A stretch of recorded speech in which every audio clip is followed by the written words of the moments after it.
What? Were you expecting something else? Hi folks, I'm Matt and welcome to My Expanded Universe, show where I go through the entire EU in chronological order as best I know how. This is the calm before the storm, folks. I'm going to tell you about just one short story takes place right before we launch into the Del Rey series here, which I know you're all ready for. Believe me, I am too. But there is one little short story that comes first. It was written in Star Wars Gamer number 5 by Elaine Cunningham, and it's called The Crystal. Now, I'm not sure why it's called The Crystal. I just don't remember why, the significance of that. But I do know that this is the short story that bridges the gap between Young Jedi Knights and the upcoming New Jedi Order. Elaine Cunningham was also originally supposed to be a part of that book series. In fact, she was going to write a book focused on Zek, which would have been interesting to see. I think it was called Blood Oath. But of course, none of this came to fruition. All she got to do was this short story to bridge the gap. So that's all we're going to talk about today. Anyway, in this short story, Jaina has asked Mara to be her mentor. Now remember, the kids are already graduated Jedi Knights, and you're like, well, why are they still tutoring under all these other Jedi? They're new Jedi Knights, and so they want a mentor as they continue to grow in the Force. This makes perfect sense to me. And why wouldn't Jaina look up to Mara? Aunt Mara is one of the strongest females in the galaxy, right? And so that's who she looks up to. That's who she wants to tutor her. There's nothing wrong with her mom, but her mom didn't really take the time to study much in the Force because she was in the political world. Leia was.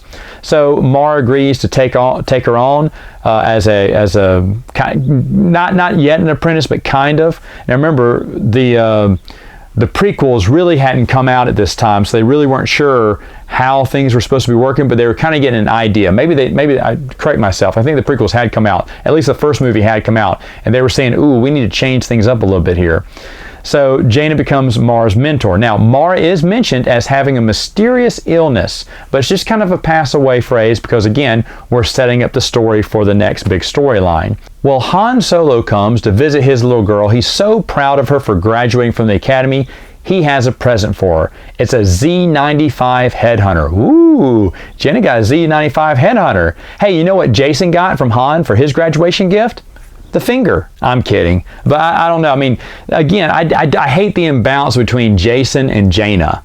You know, that Jason was kind of always the Aquaman of the land, so to speak, where she was the superstar who was good at lightsaber battles, who was good at fixing things, who was a great, crack pilot. She had all of it together. She was a good negotiator, where Jason just kind of sat there and went, hey there, little worm. Who's my favorite little worm?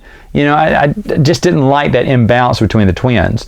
So I don't think Jason even is in this short story at all because the focus is on Jaina, and that's a shame because I thought, man, Jason's just as good, man. Put him in there. Give him a gift, Han. Were you fair? Did he get a vehicle too? I doubt it. He probably got, here, son, here's a pet thingy doodle.